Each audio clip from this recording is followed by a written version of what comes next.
Well, this morning I read a little story that was kind of unique, and I'd like to share that with you. And let me just change a few things around here. Okay.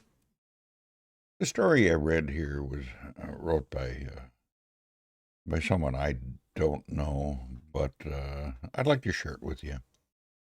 And it was based on a scripture in First Thessalonians chapter 4, verses 9 through 12.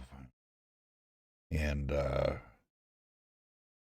maybe we could just look at the story here and then maybe check the scripture. Years ago, my son Josh and I were making our way up a mountain trail when we spied a cloud of dust rising in the air. Well, we kind of crept over towards the cloud to discover a badger busy making a den, and he was digging in the dirt bank. He had his head and shoulders in the hole and was vigorously digging with his front paws and kicking the dirt out of the hole with his hind feet. He was so invested in his work that he didn't even hear us. I couldn't resist, though. I prodded him from behind with the long stick that was laying nearby.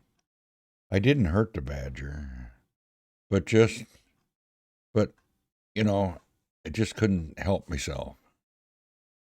But he leaped straight up in the air, and he turned towards us, and Josh and I set a new world record for the 100-yard dash.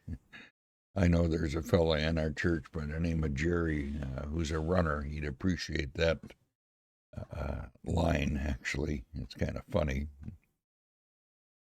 I learned something from this brashness, though. Sometimes it's best not to poke around in other people's business. That's especially true in relationships with fellow believers in Jesus. You know, the Apostle Paul encouraged the Thessalonians to make it your ambition to lead a quiet life, and that's what that scripture says. You should mind your own business and work with your hands. 1 Thessalonians 4:11, and that reads, and to make to yourself an ambition to lead a quiet life.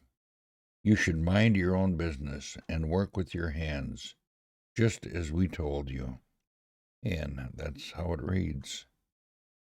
We're to pray for one another, seek, by God's grace, to share the scriptures, and occasionally we may be called to offer a gentle word of correction. But leading to a life of quietness, that should be our goal, and not to meddle in other people's businesses. Life is important, really, it is. It becomes an example to those who are outside God's family. And you can check that out in verse 12. Our calling is to love each other, and you can find that in verse 9. Now, this little story was written by David H. Roper.